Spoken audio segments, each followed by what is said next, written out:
Whatever the business.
Hey, folks, today is Wednesday, October 16th, 2019. We are, of course, here with the Black Women's Roundtable, National Coalition of Black Civic Participation, at their Spirit Democracy Awards. We still got our show. I'm going to be, of course, hosting that a little bit later.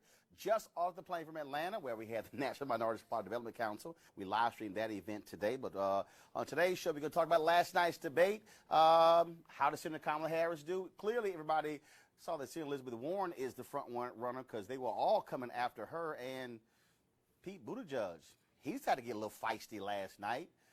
So we'll talk about all of that. And also, what will we talk about on social media? We'll break all of that down with our panel here. Lots of other stuff we got going. So we're going to get right to it. It's time to bring the funk on Roland Unfiltered. Let's go. He's got it. Whatever the miss, he's on it. Whatever it is, he's got the scoop, the fact, the fine. And when it breaks, he's right on time and it's rolling. Best believe he's knowing. Putting it down from sports to news to politics. With entertainment just for kicks, he's rolling. Yeah, it's Uncle Roro, y'all. Yeah, it's Roland Martin. Yeah, rolling with Roland now. He's funk, he's fresh, he's real, the best. You know he's Roland Martin now.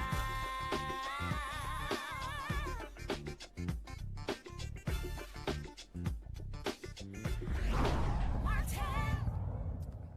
Folks, we're here at the Hamilton in Washington, D.C., where the Spirit of Democracy Awards will be taking place. A little bit later, we'll be talking with Melanie Campbell, of course, who leads the organization behind this. They got a great group of honorees, and so we'll actually be also live streaming that event taking place after this. But first, we want to talk about a number of different issues. Last night, of course, there was a huge debate taking place in Ohio. We now are seeing the real candidates. 12 people on stage, still too many damn people. 3 or 4 of y'all need to get the hell off the stage. Y'all know who y'all are. And, of course, it was lots of back and forth last night between the various candidates. Again, we are now past what I call preseason. I've always said after October 1st, that's when the real campaign begins.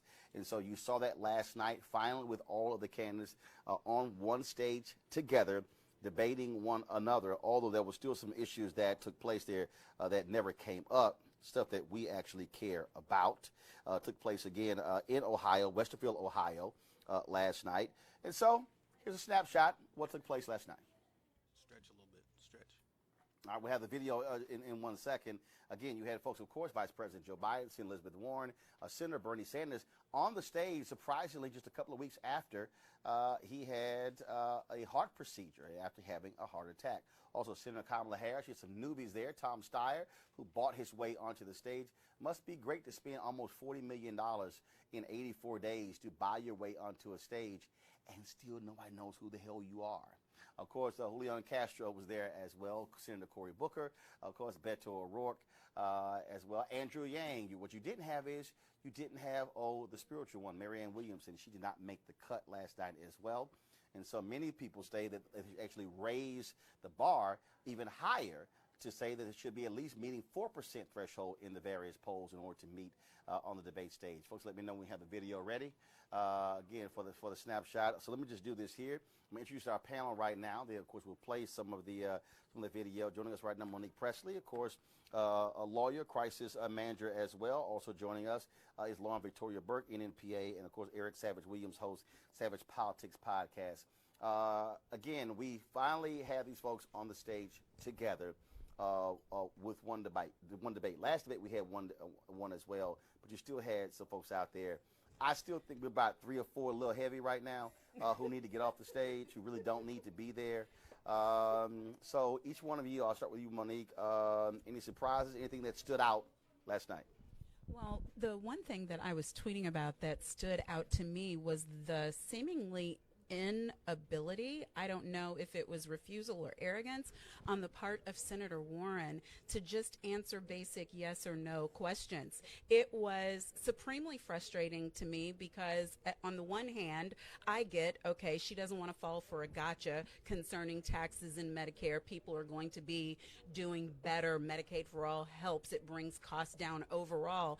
But it's a fact. Taxes are going to be raised for any number of Americans. Americans. And when you're asked a direct question about it 15 times over 3 different debates and you can't come up with an answer, I start getting concerned, because this gig is one where you have to have a position, fight for it, and convince the American people that it's worth it. So that's what I said on Twitter last night. If my taxes are going to go up, tell me. If I'm going to end up better off overall because of the level of the insurance costs going down, tell me.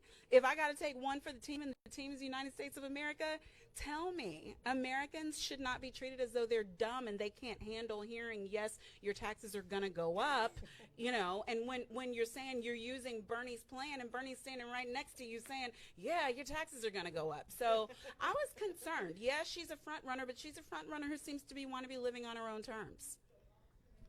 Well, I mean, I do think that obviously, as I switch back and forth, when they did foreign policy, I'll be the first to admit I went to the Nats game and came back. But anyway, I think Liz Warren, you're right. She should have just answered the question. She probably will do that next debate. She obviously got the, as Roland tweeted last night, the front runner treatment because, in fact, she's the front runner. But I do think this nonsense that we saw with Pete Buttigieg, who likely really barely should be on the stage, and, you know, Senator Klobuchar, this running to the middle nonsense, which is why they were hitting her up on that. They want her to admit, ooh, you're going to raise taxes, and now you're not going to be able to win if you raise taxes. It's all nonsense. They're courting, they're trying to court the middle, court Trump voters. It's all nonsense. They're going to win with the base. As usual, they're going to win with black voters. So whatever has to happen out there for that to happen is what wins, and this is why Biden is going to lose the nomination to Elizabeth Warren, because this whole game of trying to act like you can please everybody, particularly everybody on the right, in this era of politics that we live in, with the Trump people around, is nonsense. So even though you're right, she should have answered the question. That entire game, and to have anchors from CNN asking her questions who have investor husbands that make $17, $18 million a year. See, the reason we're talking about that and not income inequality, and the reason that Sanders was able to hit that home run last night, yet again, on income inequality, is the entire narrative is off. Because when you have people who are making millions of dollars asking the questions, they don't talk about poverty, which Booker was right to bring up. They don't talk about the issues that affect and impact average, everyday people. And Sanders and Warren are talking about that. Okay. So it's that. All these debates are bullshit. No. All these debates are bullshit because you're absolutely right. Because the issue that first of all, hold up. I'm gonna come back to that. No, because this has actually been pissing me off for the last several cycles.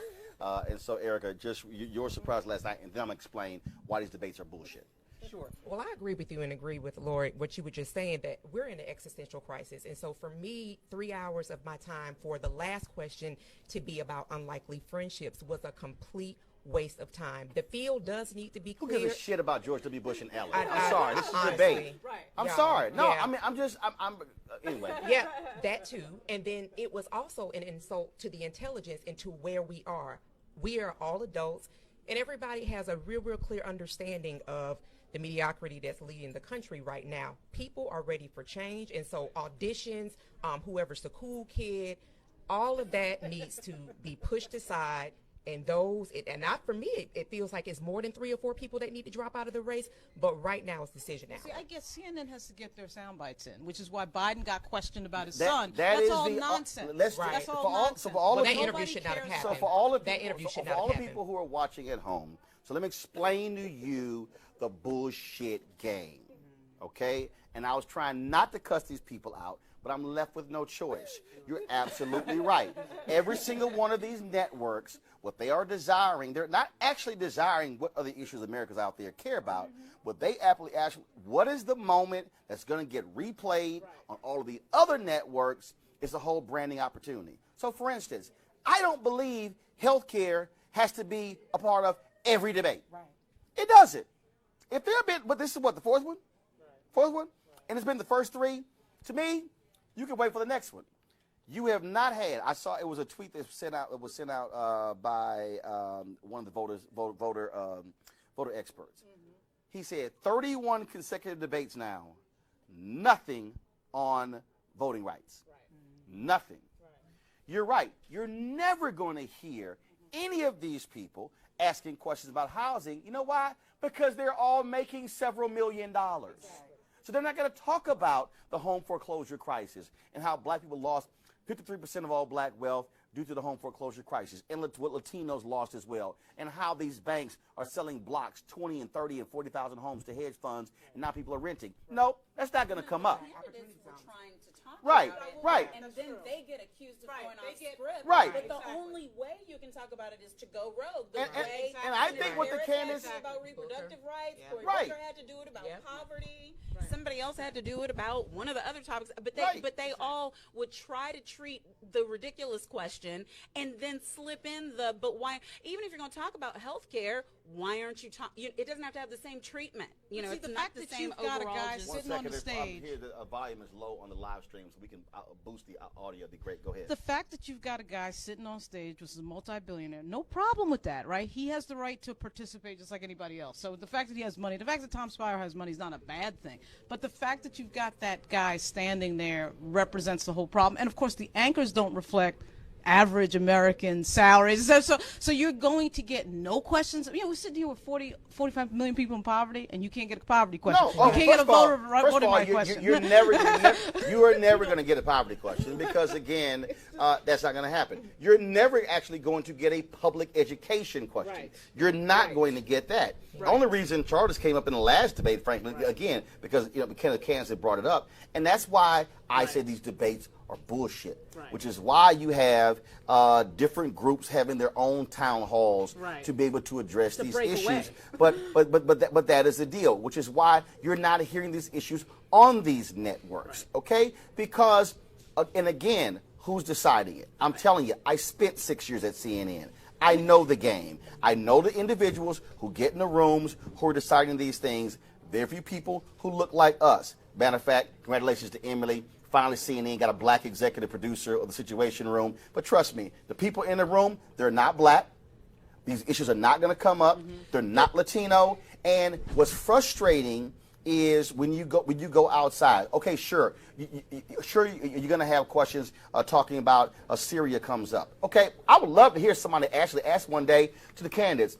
Africa has 7 of the top 10 fastest growing economies in the world. What exactly is your plan for us to actually partner with these African nations, as opposed to them having to get billions from China and, frankly, and them raping the continent? But one of the, And then one of the also- problems that we've talked about, that I've talked about, and people disagree with me about on this show before, is this is why I think engagement and following not just these debates but all of the town halls does matter, because there are things that didn't get addressed last night. But to CNN's credit, I've watched every single one of those town halls, and every one of those topics that people are complaining about that did not get treated last night has been covered with each individual candidate, with voters in the room getting to ask questions. The CNN town halls that they've held for each candidate. Well, first, they've had an LGBTQ town hall. They had a climate change town hall. No, the ones for tonight with Kamala Harris, tonight with Elizabeth Warren, tonight with Bernie Sanders. And I watched those. But remember, those town halls actually took place in March. It was early, yeah. But here's my point.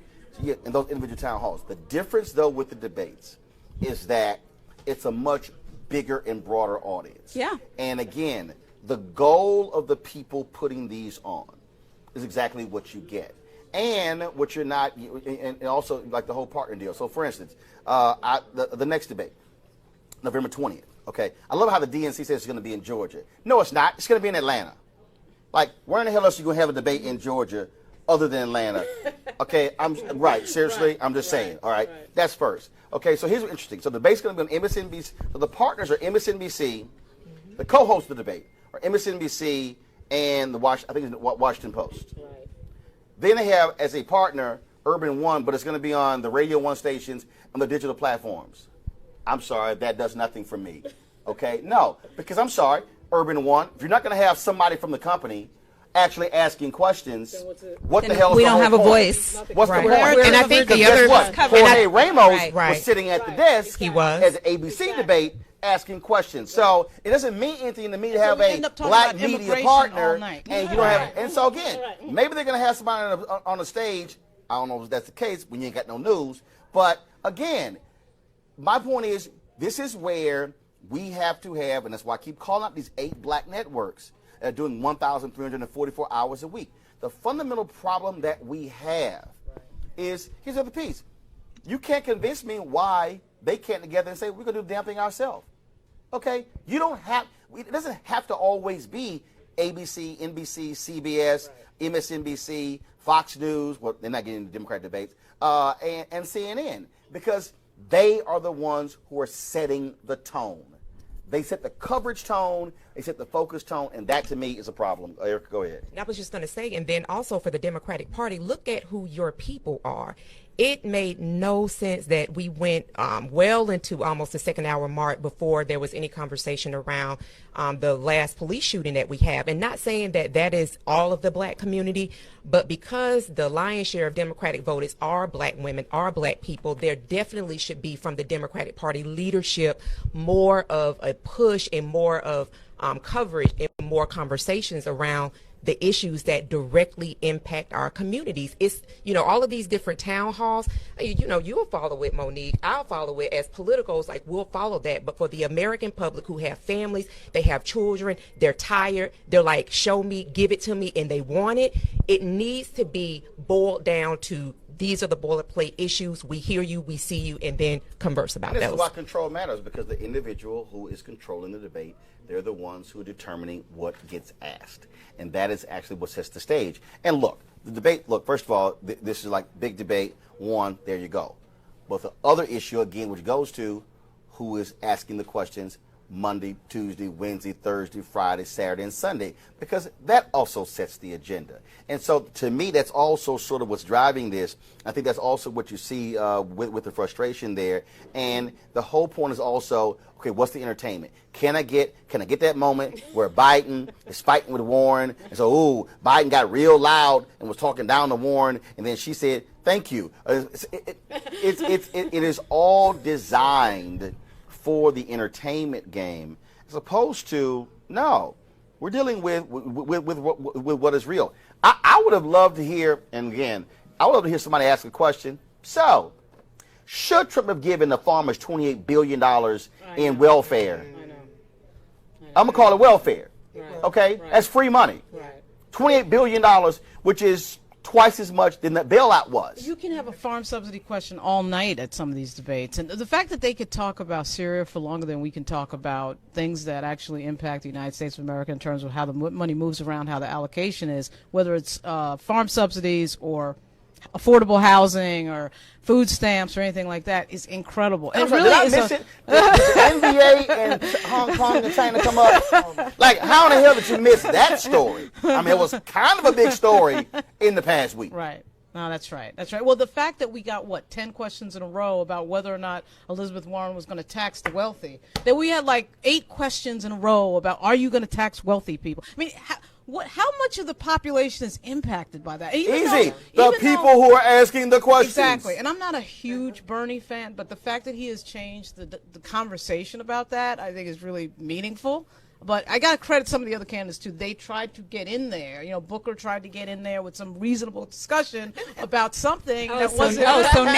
So now you're going to be his friend, huh, Lauren? Be his friend a little bit. Last night, Lauren was talking about how he was acting like he was a front runner, not acting like he only had 4% of the vote. Because he was. Said, well, how do you want him to act? And how should he be acting? Yeah. And she said, right now he should be in Jersey watching the game instead of being on to get back to what Roland said. I want one of these candidates to say, I'm sorry, can I get somebody who asked a question who's making $100,000 a year?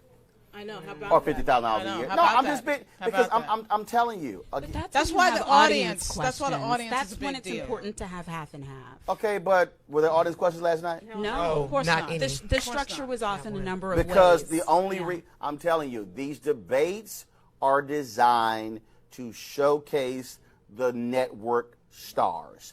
That's what they're designed for. They're actually not designed, and what they do is, it's no different than the Sunday morning shows. The Sunday morning shows are designed for somebody to say something at the other shows, other media pick up on Monday, the newspapers and the blogs and everything. It's not actually, can we talk about something substantive? You're playing to the same crowd, and that's what drives me crazy and what is frustrating, and getting to it. And again, what I want is, I want Castro to go, thank you very much. I'm gonna talk about housing as a former HUD secretary. Right.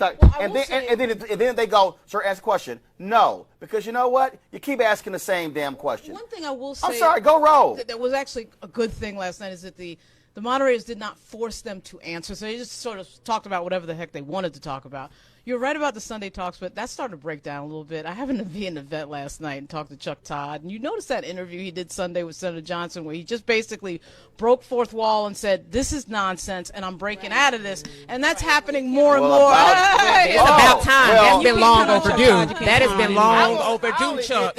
That's long overdue. Right. He's Long like the last overdue. man standing. He is. Better late than never. And we're calling him out on that. We see you, Chuck.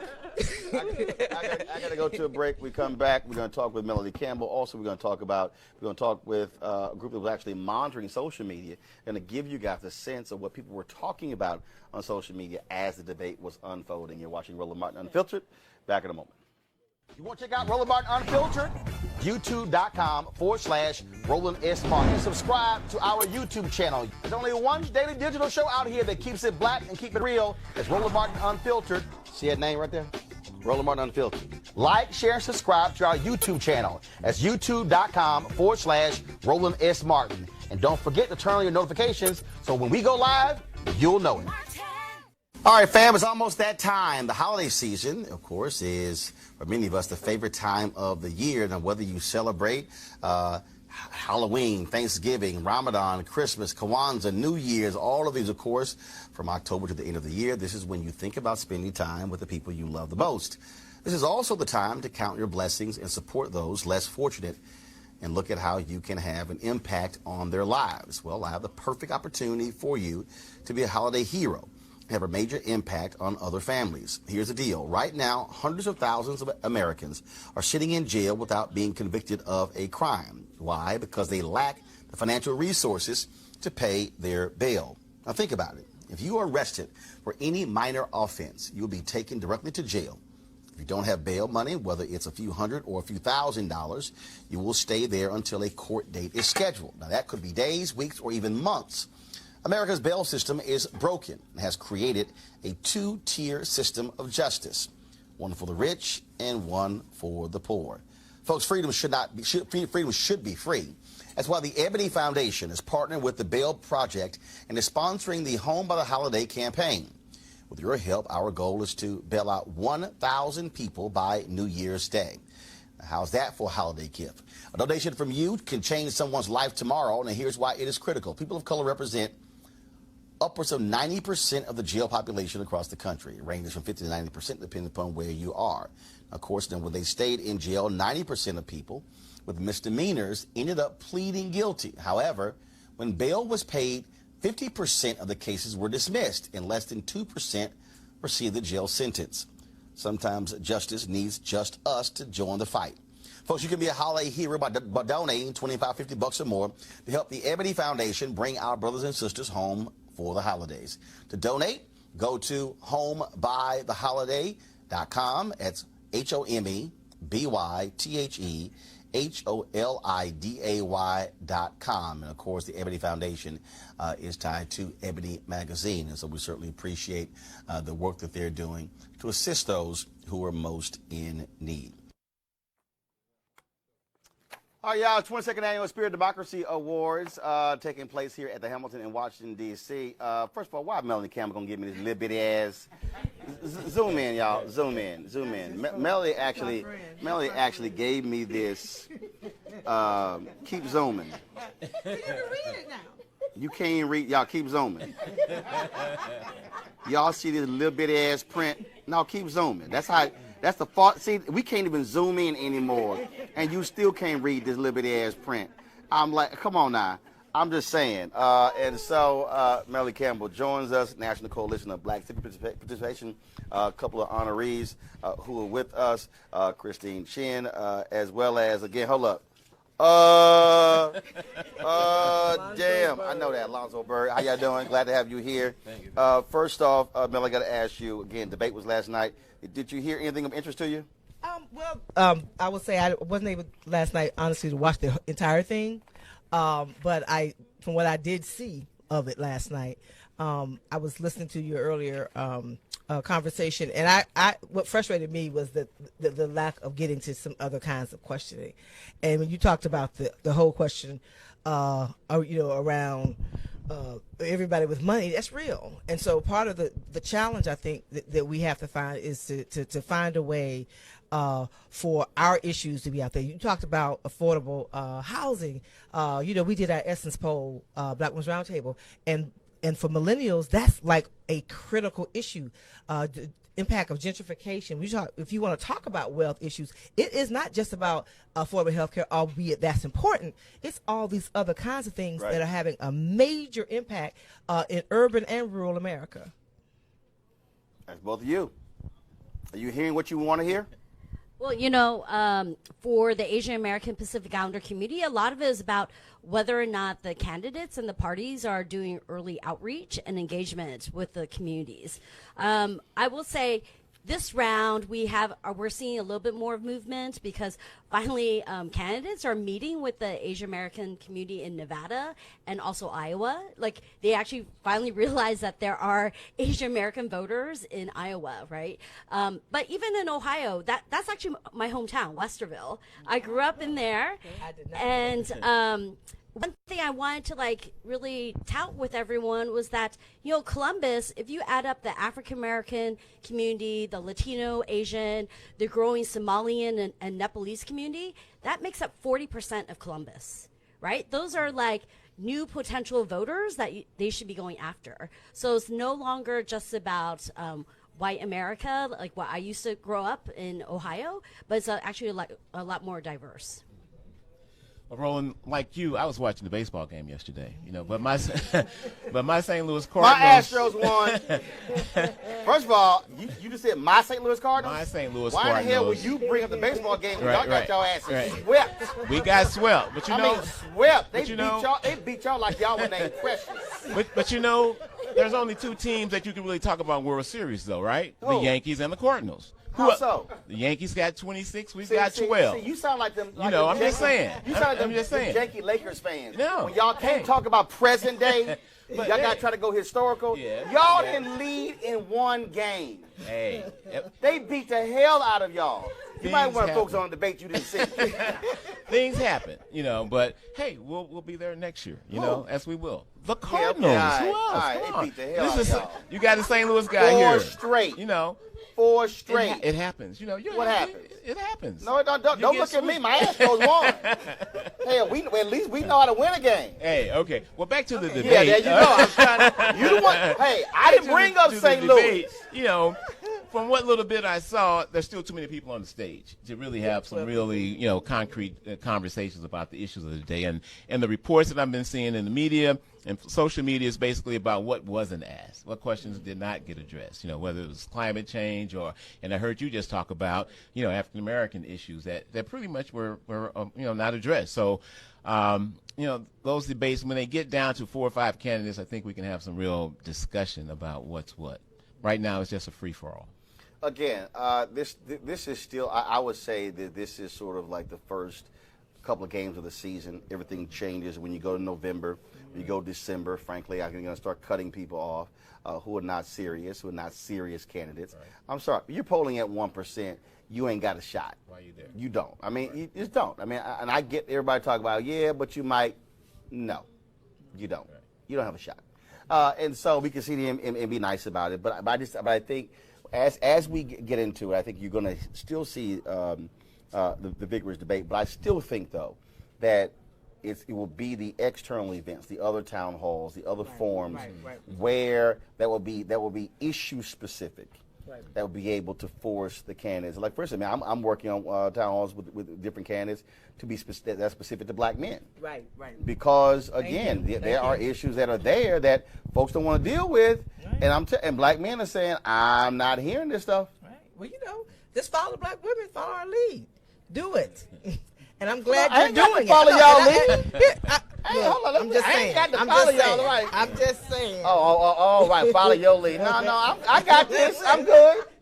I'm good. But on this, my daddy taught me how to lead. Seriously, I'm glad that you're pushing the issue. It's not something that as a national issue we don't understand how important that is.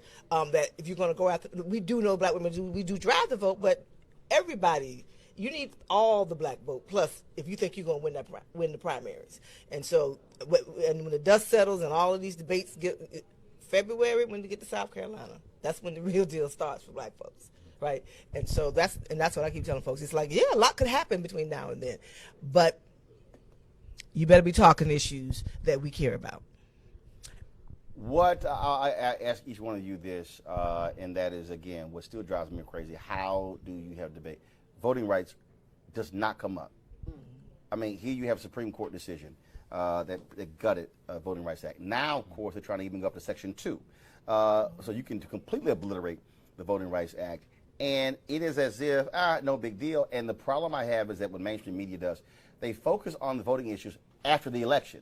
Right. Happens every year, and I'm like, you might want to be dealing with that before the election. Right. I mean, we saw what happened in Tennessee when the law was passed. That criminalizes those folks who are actually out there trying to register folks to vote. You see what's happening with Amendment 4 in Florida, same thing as well. That has to be dealt with. Right. And it's going to impact the issues around voter suppression, and the fact that this particular administration has not and won't do anything about voting rights issues. You have a Senate that won't move on what the House already passed as far as trying to do something to get prepared. You have a Senate that won't put money in to deal with these issues. And so it's part of it. So as we're dealing with 2020, we know we're going to have voter suppression, right? So that means we're going to have to overperform. Even as lawyers do what they do, the LDFs of the world, the Lawyers Committee of the world, all these organizations, they're doing their part, right? We're going to all be out here trying to make sure that folks know what their rights are, but we also know that folks, as I said, the enemy is not sleeping, and we have to be on top of what we need to do. And on top of the fact that we got to deal with the census at the same time.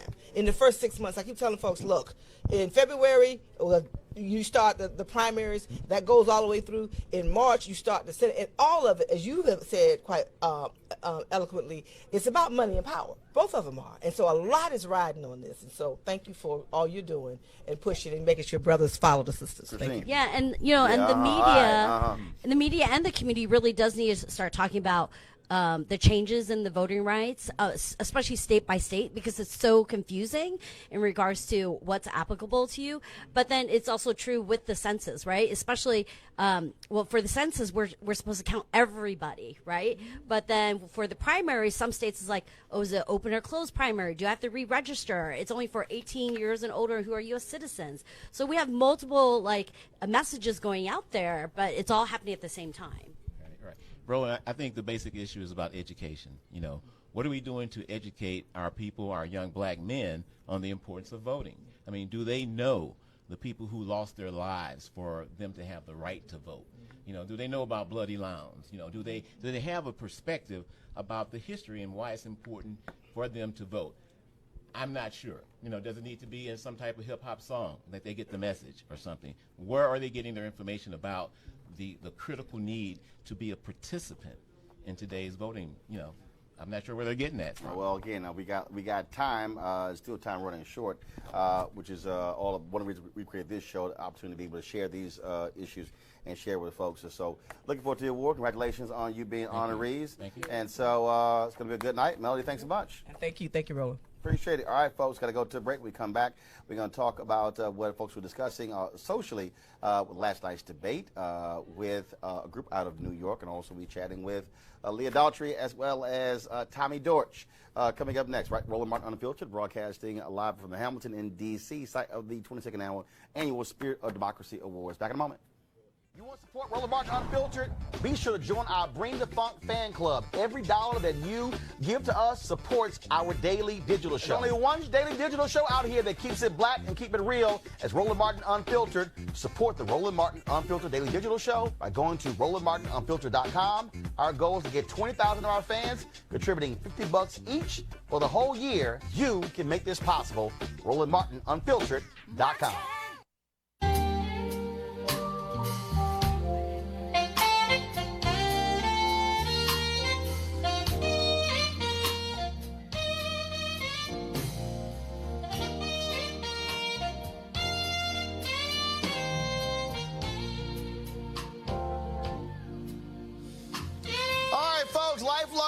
Jazz Experience taking place in Cabo, November 7th through the 11th. Of course, if you want to attend, go to lifeluxejazz.com, LIFELUXEJAZZ.com. But if you cannot be in Cabo for those 4 days, 14 different amazing artists, then, of course, you could live stream it. Get your live stream pass at gfntv.com. That's gfntv.com. As I said, amazing artists, Gerald Albright, Alice Bouillon, Kirk Whalum, Donna McClurkin, Shalia, Roy Ayers. Man, it's going to be an unbelievable 3-day extravaganza, and so look forward to you participating. And again, get your live streaming pass to cover those 3 days, all 14 concerts. You'll be able to watch right here on your phone, on your iPad, computer. Does not matter. Go to gfntv.com. That's gfntv.com to get your live stream pass. All right, folks, certainly glad to be here. And so let's have another conversation. We talk about what people are talking about on social media. There's a group out of New York called 30dB, and what they do is they utilize technology to be able to cull all these different thoughts and responses of people and what they have to say. And so we have, of course, Howard Koshansky, President and CEO of 30dB. And so first off, Howard, what is 30dB? 30dB is a unique engine that can identify in real time the sentiment on every topic of discussion in social media. So we have a very unique ability to understand what is trending, how public opinion is being shaped by the different events of the day. And we've also seen a very high correlation to predicting elections based upon discussion in social media about a candidate. All right, so let's talk about what you found last night. Which candidate's Twitter handle really got the most reaction or attention? For all of the candidates that appeared last night, the candidate who received the most amount of discussion was Elizabeth Warren, significantly more so than the other 11 candidates. Of the discussion around the hashtags for the individual candidates and the Twitter handles for the individual candidates, Elizabeth Warren received over 16% of the total discussion. Bernie Sanders came in second with 11.7%, followed by Pete Buttigieg at 11.4%. So who got the most positive opinions? As far as the percentage of positive opinion on the various candidates, there was a shift in the overall results. Bernie Sanders and Andrew Yang actually received the most positives, coming in at 69% each positive for the candidates. Interestingly, behind those two was Cory Booker at 68, Julian Castro at 64, Amy Klobuchar at 63%. But it's also important to understand the volumes because there was a very significant statistical sort of break in those that received meaningful amounts of opinions versus those that did not. You also looked at sentiment drivers. Exactly what is that and which candidates were really driving that issue last night? So in analysis of the sentiment drivers themselves, it's what we're able to do is identify both the subjects that people talk about in conjunction with each of the candidates, as well as the sentiment expressions that they use to convey their opinions. And so, for example, in just looking at discussion about Bernie Sanders as of midday today, the squad's endorsement of him is dominating the discussion around Bernie Sanders. There certainly was quite a bit of a discussion in support of Bernie Sanders, talking about his health and vitality during the debate, but definitely the dominating discussion item for Bernie Sanders as of midday today is the squad's endorsement. Interestingly, also for Elizabeth Warren, who actually came in much lower in overall sentiment, discussions about Medicare for All really drove the discussions. and questions about how she was going to pay for that plan, and taking some challenges associated with not being completely forthright with how she was going to cover the costs of her very robust plan. Lots of discussion last night about Medicare for all, but you found only 33% of the people support that?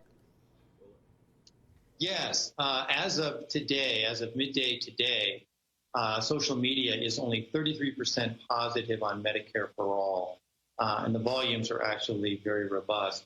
The drivers behind that discussion are questions about the costs and the likelihood of raising of taxes and who is going to pay for that.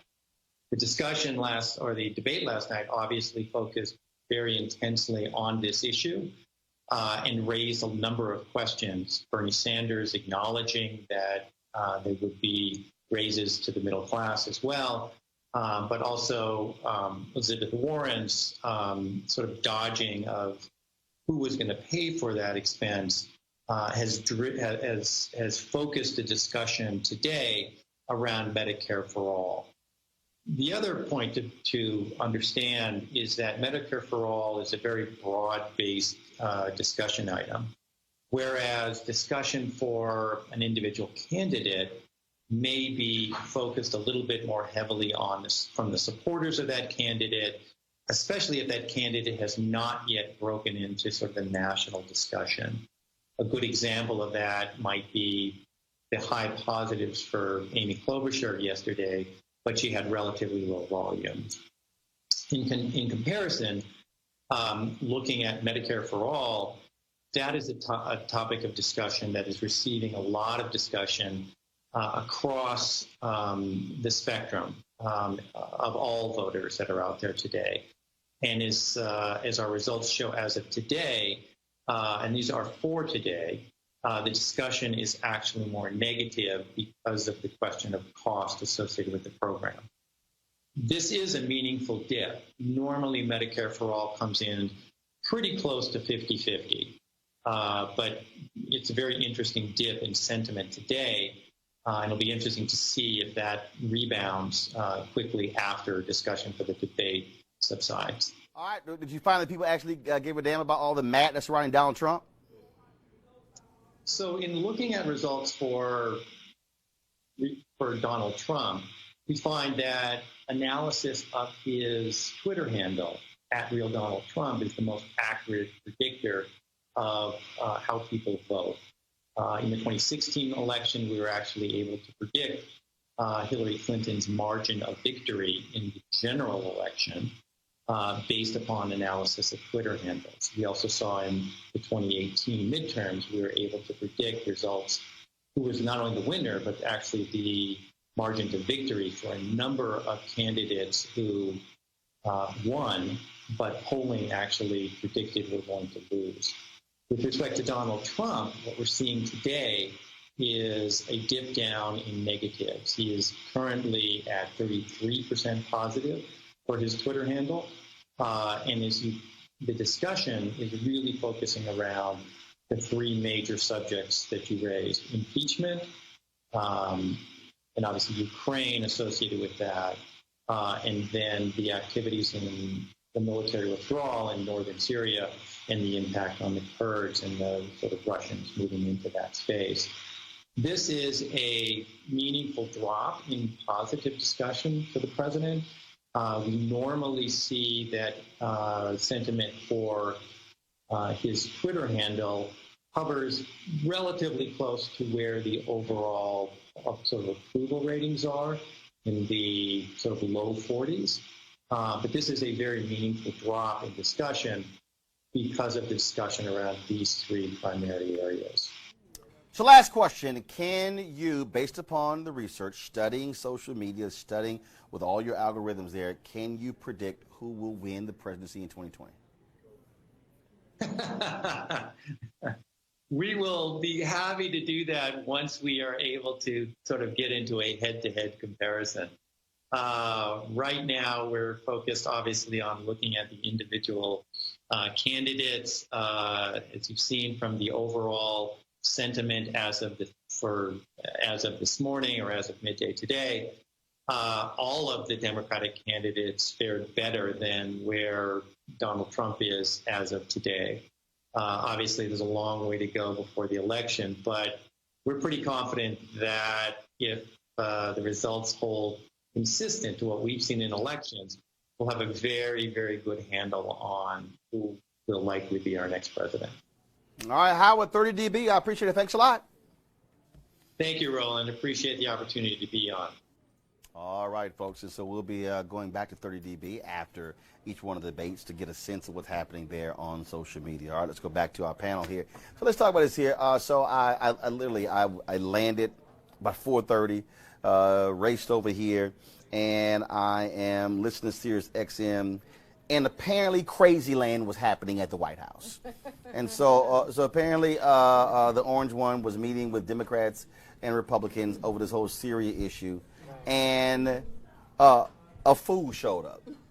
And in fact, he literally, okay, this was nuts. He literally walked around and passed out a letter that he sent to the Turkey president. Okay, I swore. It says, boy, quit playing, boy. I swore this was from The Onion. Okay, y'all, I'm gonna read. This was sent October 9th. Wait, this is real. Y'all. It was like SOS.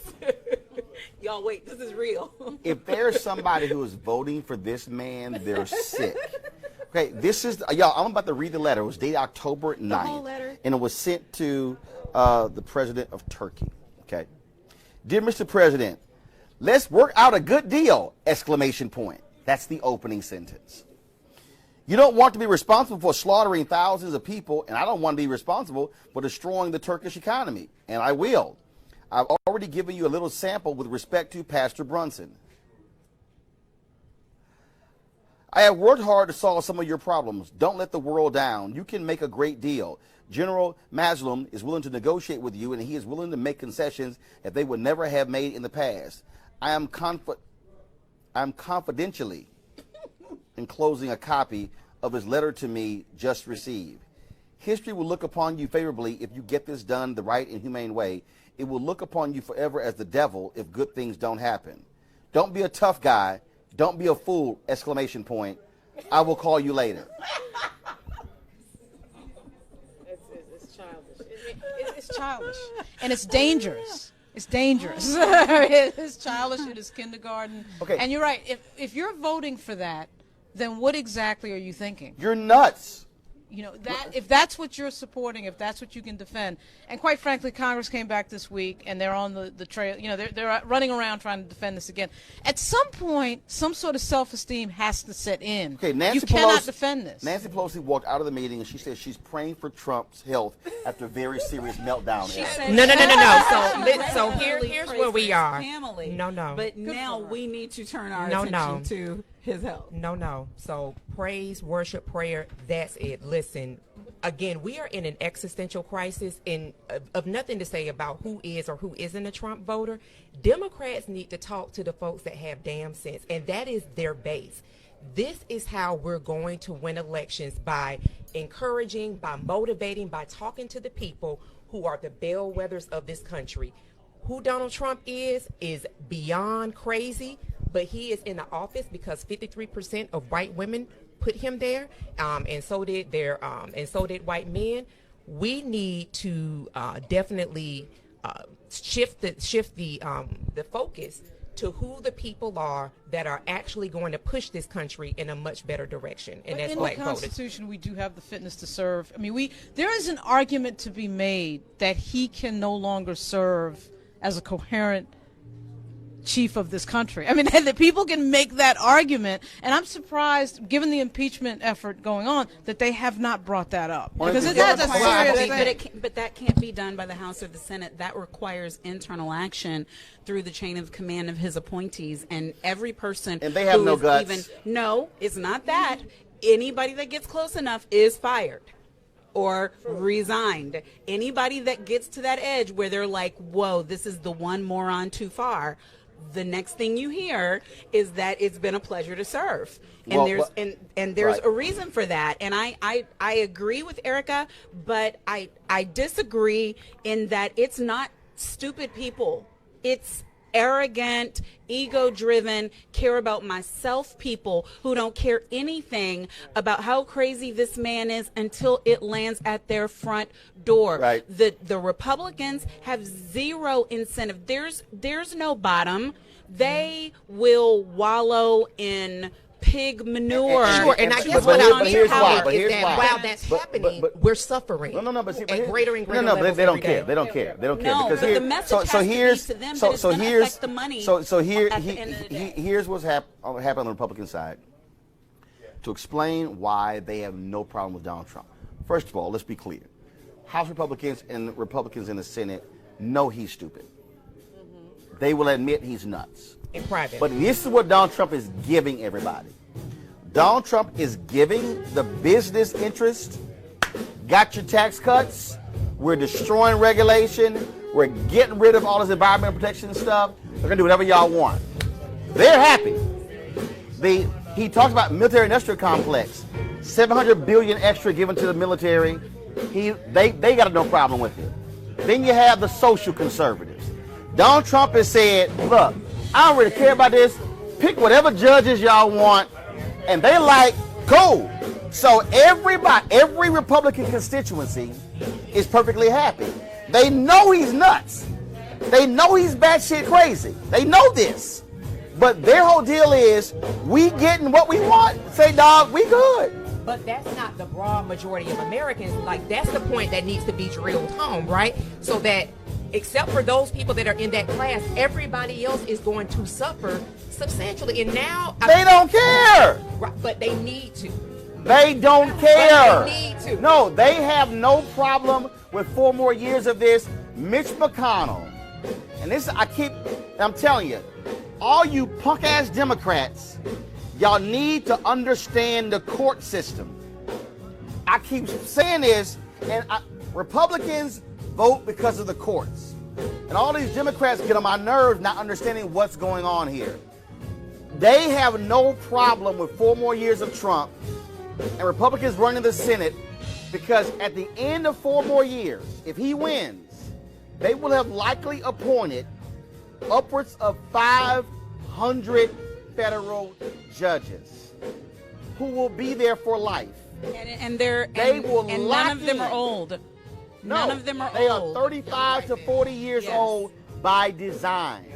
And so all y'all sitting here like, oh, you know, I like the tax cut.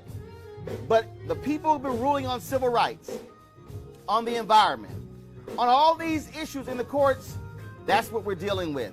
And Democrats better start stressing the courts, because trust me, Republican voters know exactly why they're supporting this guy.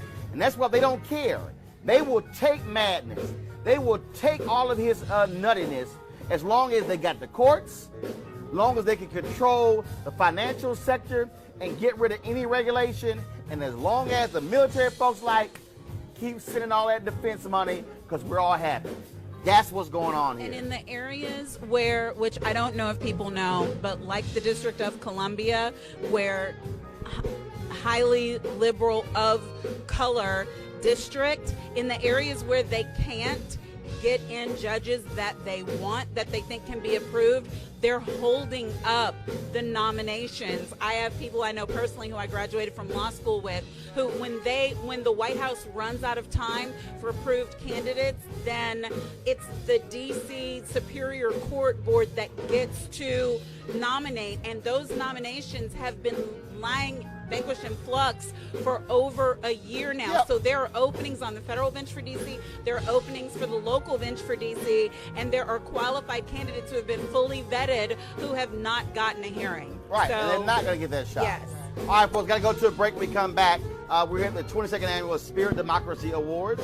We come back, we'll talk with Leah Daltrey, Reverend Dr. Leah Daltrey, as well as Tommy Dortch, 100 Black Men, right here, Roland Martin Unfiltered. Back in a moment. You want to check out Roland Martin Unfiltered? YouTube.com/Roland S. Martin. And subscribe to our YouTube channel. There's only one daily digital show out here that keeps it black and keep it real. It's Roland Martin Unfiltered. See that name right there? Roland Martin Unfiltered. Like, share, and subscribe to our YouTube channel. That's youtube.com/Roland S. Martin. And don't forget to turn on your notifications so when we go live, you'll know it. You want to support Roland Martin Unfiltered? Be sure to join our Bring the Funk fan club. Every dollar that you give to us supports our daily digital show. There's only one daily digital show out here that keeps it black and keep it real as Roland Martin Unfiltered. Support the Roland Martin Unfiltered daily digital show by going to RolandMartinUnfiltered.com. Our goal is to get 20,000 of our fans contributing $50 each for the whole year. You can make this possible. RolandMartinUnfiltered.com. All right, folks, Roland Martin, and welcome back. We're at the 22nd Annual Spirit of Democracy Awards, and so we're going to be, of course, the program is going to be starting.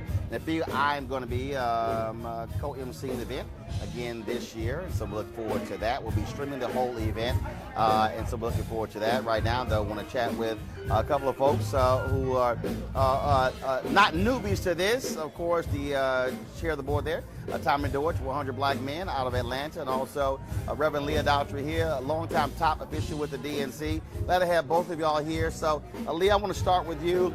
We had a debate last night, and the thing that, so this is, like, I get the whole media deal. I believe the DNC needs to take more control of these debates. And the reason I'm saying that is because it drives me crazy literally hearing the same issues every single debate, and it has to be broadened to speak to what's really happening out here in the country. I agree. And, first of all, it was maddening to me that we spent how much time on Medicare for All. We keep talking about it. I don't know that anybody's position is changing. Or and again, we showed the social media deal. 33% of the people on social media think positively about Medicare for All. Okay, I'm just saying. Most people don't even know what it means.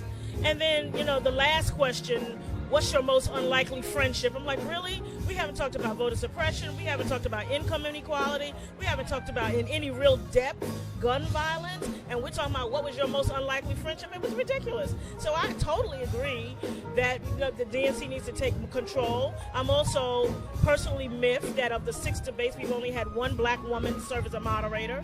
And so we're the base of the party.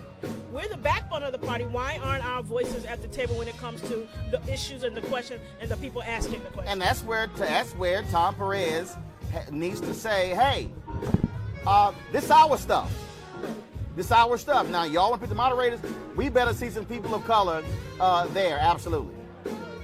I think also is we shouldn't wait for them. We should have our own party, and they have to come to our house. They have to come to our forum, because right now, the format really is just one of talking heads.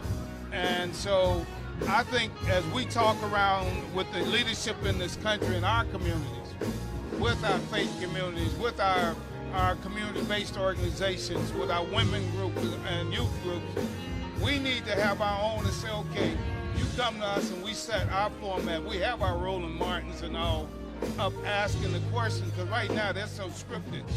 And the other problem is so many people in the room, I really won't really take it serious until sometime in 2020. Because with all of this going on around the country, the party ought to have separate, you can have the televised piece, but you ought to have the community groups coming together in those communities and having those sit-down forums and conversation. Because for me, what are you doing about the prison industrial complex? What we've been doing with the 100, trying to address all these challenges of locking up our young boys and locking up all these black men, and then taking away their rights to vote and to participate in the true democratic process. The other issue, education. Education is a wreck in this nation. We got somebody who calls herself Secretary of Education, and education is going down in this country. We can't continue to sit idly by, but black folks got to be united in this. It cannot be the women over here, the men over here, our millennials over here, our faith community. We've got to come together. We got to cut out this mess about who's in the lead of this and be one family. Well, see, this is where we always talk about having a family conversation. This is where we've got to be real to black-owned media. Right. We got to say to BT, Her, TV One, Clio TV, Aspire, Revolt, Bounce, and Own. Right. Damn it, we can't be laughing all day. There you go. Okay, you cannot tell me why the 8 black networks can't take off one damn night for entertainment. Like one. This I need people to understand. I'm talking about one night every 4 years. Right. I'm not saying one night a month. Your ratings are not gonna crater. Right. If you say, and then here's the deal. I don't understand why those 8 black networks can't say, all right, a debate's gonna cost $500,000. Okay, 50, and then you air it on all 8. Right. We control who gets to ask the questions. Right. And see, here's my deal. I don't need to actually ask questions. Here's how I would do it. I would say, if we go, this is how I would do this black debate. If we gonna talk about civil rights, I'ma have LDF, Lawyers Committee, and a couple others in terms of asking the questions. And then over here, economics, I'm gonna have Black Chamber Inc. It's gonna be that way. So now all of a sudden, forget the moderator asking the question, have the actual experts who do it every day asking the questions. Have young folks asking questions about student loan debt or whatever else. And so now it becomes far more interactive. But I'm serious. We got to be able to call out our own because I'm sorry. That announcement that Urban One is going to be a partner November 20th and they're going to air on Radio 1 stations and on their digital platforms, that's a waste. Right. I agree. I'm sorry. It's a waste. And that's where black media. And if the black media's doing this thing, we ask those questions that they're so sensitive about. They talk about President Trump with his racism. They're dealing with racism past him. What about what's going on in corporate America? What about what's going on in local government? What's going on in community? They just think it's convenient to talk about him and his racial tactics, but we still aren't getting to the heart of the problems in this country. I mean, and then even, we're dealing with this issue right now on the census. Nobody's dealing with the issue that all of these black folks who are incarcerated, and you're letting these small communities who used to fight having prison, for knocking the doors down to get prison, and now they count our people in those communities, and they get more money, and they also get, again, more voting, more congressional districts. This is what happens when you have a set of moderators who are from the Washington chattering class, right? So they're focused on what folks in the Beltway are talking about and not what folks in Brooklyn or Fort Worth or, Harlem or wherever are talking about the real issues that affect real families, the state of our schools. We heard about HBCU plans, but what about K through 12? A lot of our schools are crumbling. My sister's a middle school principal. She's got classes happening in closets. This is unacceptable. What about gentrification? What about homelessness? What about all these that are affecting real life? Until you bring in the actual voters whose lives are being affected by the policies and have them articulate the question and have them articulate the issues. You just have these, God love them, Anderson Coopers of the world, who are just, asking questions based on what they read in the newspaper. I'm going to tell you right now, I'm going to go ahead and put it out there. If you want to have this black debate, this is what you do. First and foremost, you put it in a black church. Oh, yeah. And I'm telling you right now, okay, I've already laid it out to you. Do it in Chicago at the House of Hope. It seats 10,000 people. They got the stage. Okay, it's black owned. Okay, we don't need to create that big ass stage. All the money they building, the whole little fancy stage. Now we'll do it in New Birth too now. Yeah, but House of Hope bigger. House of Hope is bigger. But it's cold in Chicago. That's fine. But and in the South. Yeah, but we can do it House of Hope. But House of Hope on the South side of Chicago. There are many options. But I'm just saying. I'm talking about doing it in a place where community folks can attend. Right. Because the real problem is, look, I was at the one in Houston. It's limited seating. It's really party folks who are there. No, you want community folks who are there. Right. And to me, that's the challenge. So when you watch it on TV, you can see that the audience is not diverse.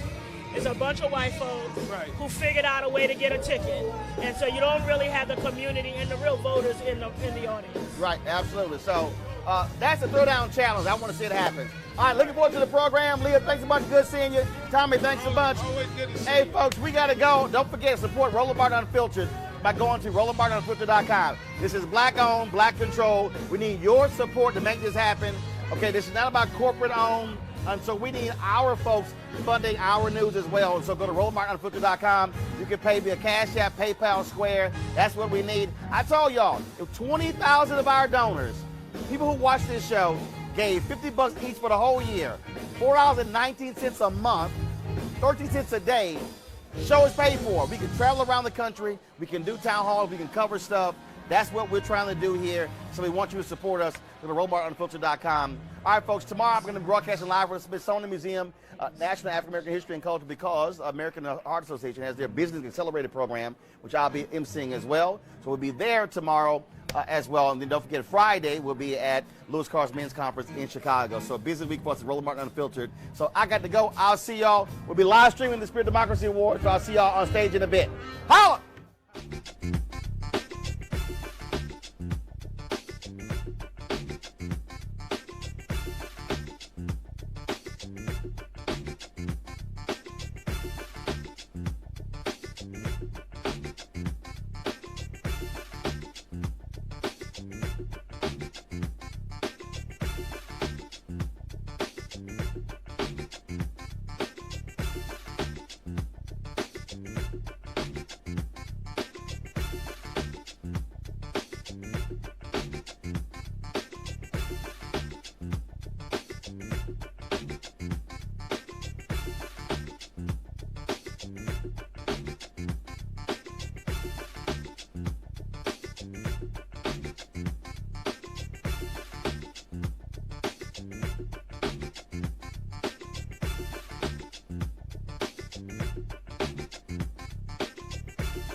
Hey fam, I want you to like, share, and subscribe to our YouTube channel, youtube.com/Roland S. Martin. And don't forget to turn on your notifications. You want to check out Roland Martin Unfiltered? youtube.com/Roland S. Martin. And subscribe to our YouTube channel. There's only one daily digital show out here that keeps it black and keep it real. It's Roland Martin Unfiltered. See that name right there? Roland Martin Unfiltered. Like, share, and subscribe to our YouTube channel. That's youtube.com/Roland S. Martin. And don't forget to turn on your notifications so when we go live, you'll know it. Hey everybody, this is your man Fred Hammond, and you're watching Roland Martin, my man, Unfiltered. Hi, this is Essence Atkins, and you're watching Roland Martin Unfiltered. Hey, yo, Peace World, what's going on? It's the Love King of R&B, Raheem Devon, and you're watching Roland Martin Unfiltered. Hi, my name is Brescia Webb, and you're watching Roland Martin Unfiltered. Well, I like a nice filter usually, but we can be unfiltered. What's going on? This is Tobias Trevelyan. And if you're ready, you are listening to and you are watching Roland Martin Unfiltered. What's up? I'm Lance Gross, and you're watching Roland Martin Unfiltered. Hi, this is Cheryl Lee Ralph, and you are watching Roland Martin Unfiltered. I mean, could it be any other way? Really? It's Roland Martin.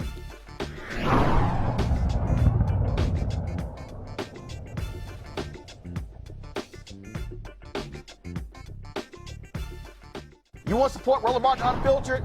Be sure to join our Bring the Funk fan club. Every dollar that you give to us supports our daily digital show. There's only one daily digital show out here that keeps it black and keep it real as Roland Martin Unfiltered. Support the Roland Martin Unfiltered daily digital show by going to RolandMartinUnfiltered.com. Our goal is to get 20,000 of our fans contributing $50 each for the whole year. You can make this possible. RolandMartinUnfiltered.com. Hey fam, want to check out Roland Martin Unfiltered, the blackest show on all of digital, cable, and broadcast. Check out our audio podcast. There's only one daily digital show out here that keeps it black and keep it real as Roland Martin Unfiltered. Press play.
Hey fam, want to check out Roland Martin Unfiltered, the blackest show on all of digital, cable, and broadcast. Check out our audio podcast. There's only one daily digital show out here that keeps it black and keep it real. It's Roland Martin Unfiltered. Press play. You want to support Roland Martin Unfiltered? Be sure to join our Bring the Funk fan club. Every dollar that you give to us supports our daily digital show. There's only one daily digital show out here that keeps it black and keep it real. It's Roland Martin Unfiltered. Support the Roland Martin Unfiltered daily digital show by going to RolandMartinUnfiltered.com. Our goal is to get 20,000 of our fans contributing $50 each for the whole year. You can make this possible. RolandMartinUnfiltered.com.